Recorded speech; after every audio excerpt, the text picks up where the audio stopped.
Mind management, life transformation, power of thoughts आदि प्रेरणादायक एवं आध्यात्मिक वीडियोस के लिए सब्सक्राइब करें स्वामी मुकुंदानंद हिंदी यूट्यूब चैनल को और बेल आइकन को अवश्य दबाएं ताकि आपको ये वीडियोस मिले सबसे पहले। परीक्षित ने शुकदेव से प्रश्न किया था कि हृदय में जो अभद्र चीजें हैं, अभद्र ईर्ष्या, राग, द्वेष, ये सब खतरे में पड़े रहेंगे। आप भगवान राम की भक्ति कर रहे थे और आपके ऑफिस के कॉलीग ने कहा क्या करते हो? नहीं, आजकल हम सीताराम भक्ति करते हैं। उसने कहा ये सीताराम की क्या भक्ति करते हो, तुम जानते नहीं, राम तो ऐसे गलती किए, धोबी के कहने पर वो सीता को घर से निकाल दिए। ये कैसे भगवान थे, बाली को छिप कर मारे।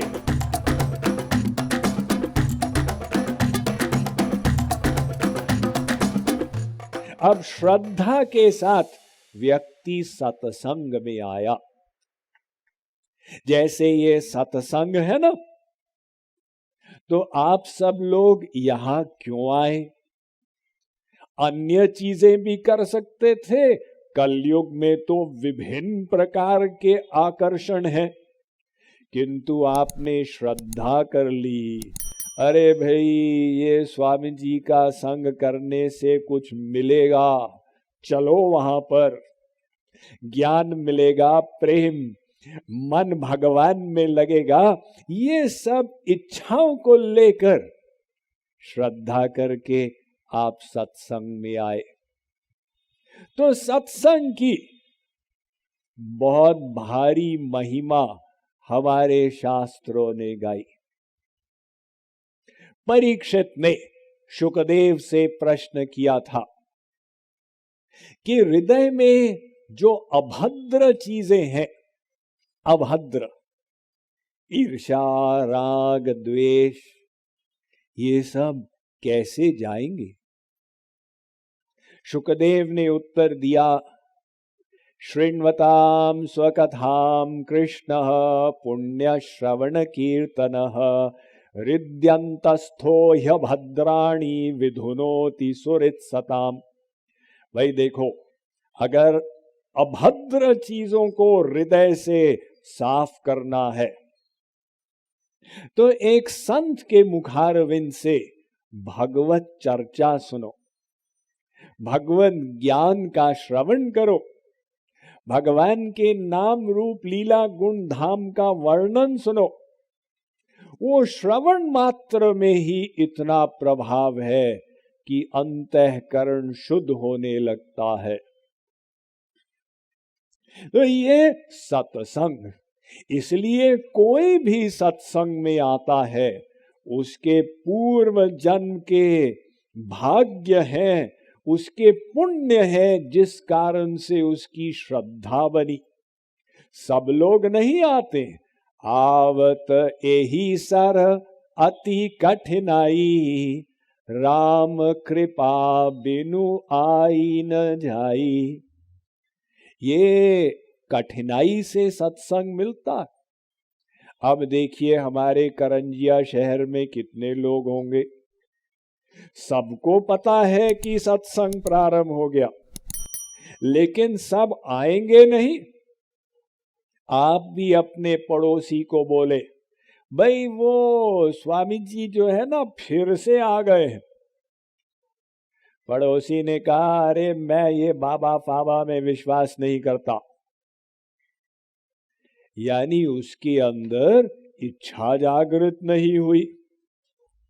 तो भगवान ने जब कृपा की किसी के ऊपर, उन्होंने अंदर से चाबी घुमा दी, जाओ जाओ कुछ मिलेगा।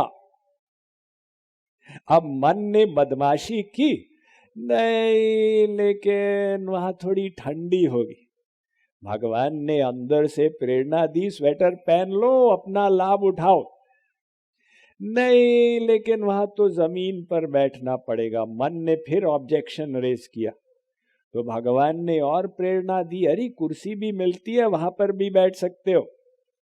फिर मन ने कहा नहीं, लेकिन आज तो मेरा फेवरेट टीवी सीरियल आ रहा है, कौन बनेगा करोड़पति। तो भगवान ने अंदर से धक्का दिया, भाई ये सीरियल देखते देखते खोपड़ा खराब हो गया, अब ज्ञान की बातें सुनो। तो भगवान ने जो अंदर से कृपा की, उस प्रेरणा को प्राप्त करके कोई सत्संग में आया।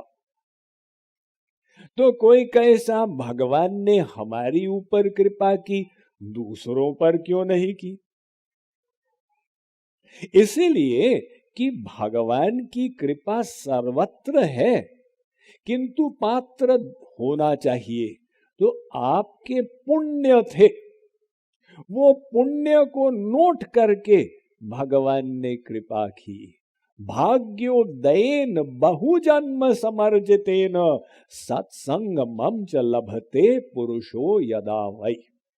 किसी के पूर्व जन्म के पुण्य जब फलीभूत होते हैं, तब जाकर ये बनाव बनता है कि अंदर से विश्वास होता है, भाई जाना चाहिए। तो श्रद्धा से व्यक्ति सत्संग में आया, और सत्संग में आने से बहुत सारे लाभ हो गए। प्रथम लाभ तो यही हुआ कि तत्व ज्ञान सुनने को मिल गया। न हि ज्ञानेन सदृशम पवित्रमिह विद्यते। भगवद गीता में श्री कृष्ण कहते हैं, अर्जुन ज्ञान के समान कोई पवित्र वस्तु नहीं। सत्संग में हमें आध्यात्मिक ज्ञान, आध्यात्मिक विद्या के श्रवण करने का अवसर मिला, एवं ईश्वरीय कथा चर्चा से अंदर भक्ति की सिंचाई हुई। साथ ही साथ सत्संग में आने से हमारी श्रद्धा की वृद्धि हो गई। ये श्रद्धा जो है ना, ये चिकनगुनिया, डेंगू के समान इन्फेक्शस है। अर्थात एक को डेंगू होता है ना, तो दूसरे को भी हो सकता है। तो इसी प्रकार से ये श्रद्धा है। जिसके अंदर भगवत श्रद्धा है, आप उसका सानिध्य लाभ करें, ऑटोमेटिक आपके अंदर भी आने लगेगी। साथ ही साथ सत्संग से हमको जो ज्ञान मिला, तो हमारे फंडामेंटल, हमारा तत्व ज्ञान ये ठीक ठीक होने लगा। पहले अंधश्रद्धा से भक्ति कर रहे थे, अब ज्ञान से उसकी पुष्टि हो गई। भगवान ये हैं, ये कृष्ण रूप, ये राम रूप, ये शिव रूप, मैं आत्मा हूं, ये माया है, कर्म ज्ञान भक्ति ये है। ये तत्व ज्ञान अब क्लियर होने लगा, और क्लियर होने से हम इस मार्ग में सुरक्षित हो गए। सुरक्षित क्यों? देखिए, अगर आपके पास शास्त्र ज्ञान नहीं है, मात्र श्रद्धा से भक्ति करते हैं, तो खतरे में पड़े रहेंगे। आप भगवान राम की भक्ति कर रहे थे, और आपके ऑफिस के कॉलीग ने कहा क्या करते हो? नहीं नहीं, आजकल हम सीताराम सीताराम भक्ति करते हैं। उसने कहा ये सीताराम की क्या भक्ति करते हो, तुम जानते नहीं, राम तो ऐसे गलती किए, धोबी के कहने पर वो सीता को घर से निकाल दिए। ये कैसे भगवान थे, बाली को छिप कर मारे। अब यदि आपने तत्व को नहीं समझा, आपके अंदर शंका आ जाएगी, और शंका आ गई, आपकी भक्ति की टांग कट जाएगी, यानी वो नौका डगमगा जाएगी। किंतु यदि आपने सत्संग के माध्यम से भगवान के लीला रहस्य को समझ लिया था, आप हंस पड़ेंगे, बेचारा भोला है, इसको पता नहीं कि भगवान एक्टिंग करते हैं जीवों के कल्याण के लिए। अतः सत्संग के इतने सारे लाभ, इसीलिए कहा गया एक घड़ी आधी घड़ी, आधी में पुनियाध, तुलसी संगत साधकी, कोटि कटे अपराध। सत्संग करने वाले दो प्रकार के लोग होते हैं, एक जिज्ञासु और एक पिपासु। जिज्ञासु कौन है? जो सत्संग में जानने के लिए आता है, ये भगवत तत्व क्या है, ईश्वरीय विद्या क्या है। और पिपासु वो होता है जो मात्र जानना नहीं चाहता, वो भगवान का अनुभव चाहता है। अर्थात पूर्व संस्कार वश उसके अंदर भूख जागृत हो गई। तो जिसको भूख जागृत हो गई भगवान की, उसका शब्दों से समाधान नहीं होगा। जैसे एक पति ऑफिस से घर आए, पति ने पत्नी को कहा बड़ी भूख लगी है, कुछ भोजन के लिए लाओ। तो पत्नी ने कहा रुको, मैंने पाक शास्त्र की किताब पढ़ी है, देखो ये समोसा ऐसे बनता। पति ने कहा बहुत बढ़िया बनता है, कुछ हमको खिलाओगी? पत्नी ने कहा रुकिए, मैं आपको सुना रही हूं, ये देखो ये मटर पुलाव ऐसे बनाया जाएगा। पति ने कहा बहुत बहुत बढ़िया, अब मुझे क्या मिलेगा? पत्नी ने कहा देखो मैं स्वीट डिश बता रही हूं, आपको यदि छेना पोड़ा खाना है, ये ऐसे बनाया जाता। तो पति ने कहा देखो ये पाक शास्त्री की किताब से मेरी क्षुधा निवृत्ति नहीं होगी, कुछ बनाओ रसोई में और मुझे खिलाओ, तब जाके पेट भरेगा। तो इसी प्रकार से जो जिज्ञासु होता है वो भी सत्संग में आता है, वो भी बड़े संस्कार वाला है, लेकिन अभी उसके अंदर पिपासा नहीं है। वो सुन के कहेगा हाँ हाँ बहुत अच्छा बोले, बहुत बढ़िया बोले, तो तुम करो, नहीं नहीं बहुत अच्छा बोले, हमने उसको पास कर दिया। लगभग 20 साल पहले हमारा प्रवचन कोलकाता में हुआ। हमने यहाँ 98 में दिया था, उसी समय हम वहां पर भी दिए थे आगे पीछे। तो उस समय कोलकाता एक सत्संग की नगरी बनी हुई थी, जगह जगह सत्संग होता था। अब इतना बड़ा शहर।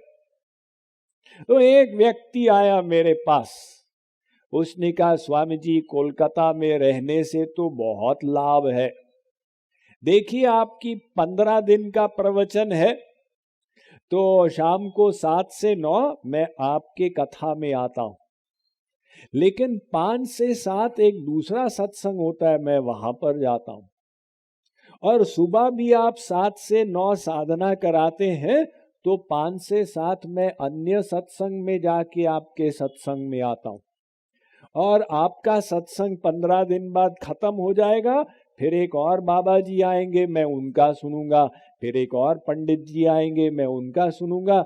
ये 365 दिन मुझे सत्संग मिलता है। हमने कहा फिर तुम्हारी तो भगवत प्राप्ति हो चुकी होगी।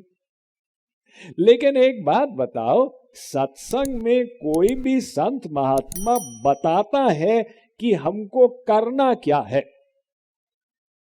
अब जब हमने सुन लिया उसके बाद हमको करना चाहिए, और अगर हम सुनते ही चले जाएं, करें नहीं, फिर हम लक्ष्य की ओर नहीं बढ़ेंगे। षट्शास्त्र वेत्ता निगम प्रवीणस्तथा गम व्याकरणादिनिष्ठ बिना हरेर भागवत प्रसादम। कोई इतना अधिक पढ़ लिख जाए कि षट शास्त्री बन जाए, किंतु उसको करे नहीं, तो फिर लक्ष्य प्राप्त नहीं होगा। Mind management, life transformation, power of thoughts आदि प्रेरणादायक एवं आध्यात्मिक वीडियोस के लिए सब्सक्राइब करें स्वामी मुकुंदानंद हिंदी यूट्यूब चैनल को और बेल आइकन को अवश्य दबाएं ताकि आपको ये वीडियोस मिले सबसे पहले।